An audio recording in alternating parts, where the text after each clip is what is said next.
Jujur aja saya membawa catatan. Karena kalau saya nggak bawa catatan, saya khawatir tertawa terus dari awal sampai akhir, nggak terkendali, jadi lupa semua. Karena memang lucu, apalagi ketika melihat Pak Fahru Razi cengenges-cengenges begitu.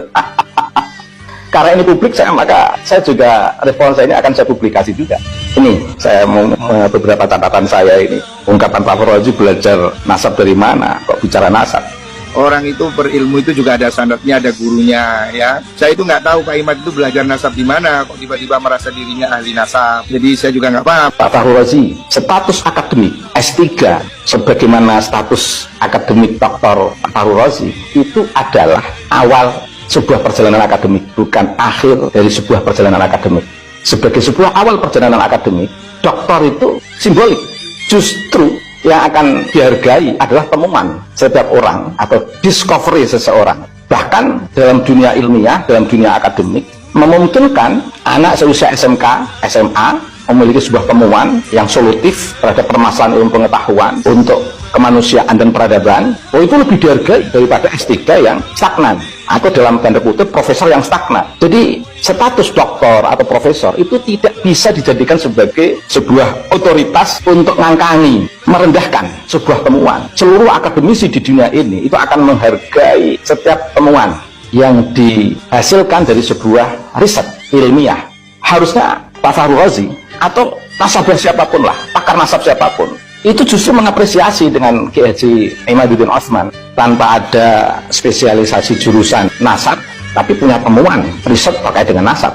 Lagi pula saya ingin bertanya pada Pak Fahru Razi, di perguruan tinggi mana yang ada jurusan tentang nasab di dunia ini? Nasab itu ditemukan di beberapa fakultas, dan memang persoalan nasab itu persoalan yang sepele, makanya nggak perlu dipermasalahkan kalau tidak ada masalah. Persoalannya ini kan ada latar belakang masalah yang melatar belakangi kenapa Kiai Imad harus melakukan penelitian. Pak Fahru Razi tidak fair.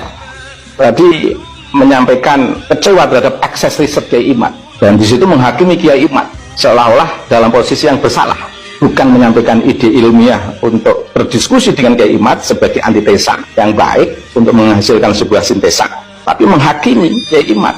Udah setahun saya selalu melihat berseliweran di medsos, khususnya di WhatsApp. Banyak sekali setiap hari sampah caci maki, kebencian, dan statement-statement yang menurut saya sudah menjurus ke arah rasisme, kebencian kepada satu kelompok tertentu.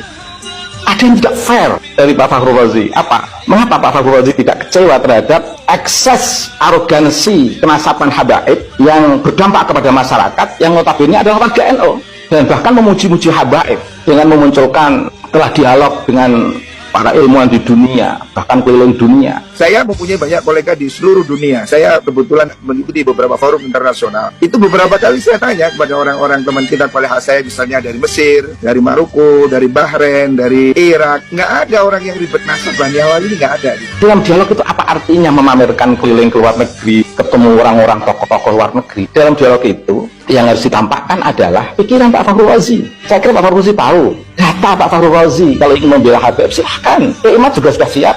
Mengapa saya harus merespon ini? Saya warga NU, Pak. Malu ada pengurus PBNU seperti Pak Fahru Razi. Ini saya beranikan ini. Mengapa? Menghakimi warga kalaupun tidak diperbolehkan untuk menisbatkan sebagai pengurus NU, tapi paling tidak Kiai Imad adalah warga NU. Kalaupun ingin berbuat adil secara akademik, tapi yang nampak di situ Pak Fahru Razi itu membuat sikap yang understatement, merendahkan Kiai Imad dengan menggunakan otoritas PBNU, ketua PBNU. Luar biasa, luar biasa, luar biasa. Kecewa terhadap akses riset, tapi tidak kecewa terhadap akses arogansi kenasaban habaib. Sudah setahun saya selalu melihat berseliweran di medsos, khususnya di WhatsApp. Banyak sekali setiap hari sampah caci maki, kebencian, dan statement-statement yang menurut saya sudah menjurus ke arah rasisme, kebencian kepada satu kelompok tertentu. Ketika habaib mencaci Mbah Hasyim Asy'ari, Pak Fahru Razi di mana? Ketika ada habaib melarang jamaahnya agar anak-anaknya tidak membaca sholawat badar dan masuk ke Ansor, Pak Fahru Razi di mana? Ketika ada habaib mencaci kasepuan di NU, Pak Fahru Razi di mana? Habib Rizik mencaci-caci Gus Dur, Pak Fahru Razi di mana? Ketika ada kiai-kiai korban dalil, masyarakat korban dalil ini tidak hanya dari berita Kiai Imad dan berita saya, katakan begitu, Habib Bahar sendiri mengakui banyak Habib yang dawet-dawet itu juga muncul dari para Habaib. Pak Fahru Razi di mana untuk memberikan sebuah suaka yang membebaskan dan mencerahkan warga NU, tetapi BNU loh, bidang agama loh, ceramah-ceramah yang mengungkapkan ungkapan-ungkapan yang tidak sehat terhadap kiai-kiai yang dikeluarkan oleh seorang ketua Robitoh. Istilah kiai itu ada di NU, Pak Fahru Razi. Ketika ketua Robitoh mengatakan kiai dengan sebutan-sebutan hewan, saya aja nggak enak menyebut. Pak Fahru Razi di mana?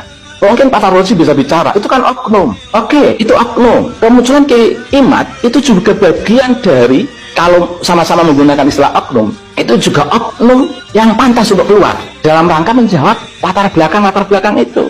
Wow, saya juga agak apresiasi itu dalam dialog Pak Fahru Razi ternyata juga menampakkan kenasapannya sebagai Kiai Wali Songo. Saya ini cucu Sunan Giri. Dari siapa? Dari ayah saya, kakek saya. Kami punya catatan. Ketika Habib Bahar mengatakan Wali Songo nggak punya keturunan, sementara Pak Fahru Razi di situ menyampaikan sebagai Kiai Wali Songo. Pak Fahru Razi di mana? Ada Kiai NU di pengadilan dalam konteks mempertahankan kebenaran, dimaki-maki oleh Habib Bahar dengan ungkapan-ungkapan Muhammad kakek ente atau kakek aneh. Masa Pak Fahru Razi nggak kasihan? Orang NU loh Pak, ini loh Pak. Orang NU. Masa nggak kasihan? Baru ini saya agak marahin. Ketua PBNU itu yang cerdas lah, udah pengurus besar lah, betul ulama, kok gak cerdas gimana? Allahu Akbar, Allahu Akbar, Subhanallah, Alhamdulillah Muhammad. Ada lagi, ini, saya saksikan itu, Pak Fahru Razi bicara dengan memotong-motong Kiai Imad. Padahal selama Pak Fahru Razi bicara, Kiai Imad tidak motong-motong loh, sampai selesai. Etika dialognya di mana? Etika wasyawirhum fil amri, wa amruhum syura bainahumnya di mana? Apa artinya memamerkan rapat internasional hanya untuk pamer itu? Dialognya dengan Kiai Imad sebagai mu'tarid, sampaikan pada Kiai Imad hal-hal yang tidak Pak Fahru Razi setuju dari Kiai Imad itu apa? Belum terjawab. Gampang, saya juga udah tahu. Ngapain? Di tempat itu juga yang dibutuhkan dari Pak Fahru Razi. Itu aja refleksi singkat.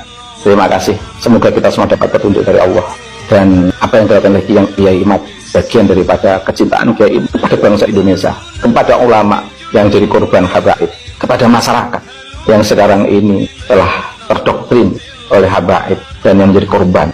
Bahasa dawir itu tidak hanya dari bahasa Kiai NU loh Pak Fahru Razi. Lisan-lisan habaib itu juga biasa bicara dawir itu. Subhanallah, anta maulana ya Rabb. Baik Pak, dari warga NU Rembang. Terima kasih. Assalamualaikum warahmatullahi wabarakatuh.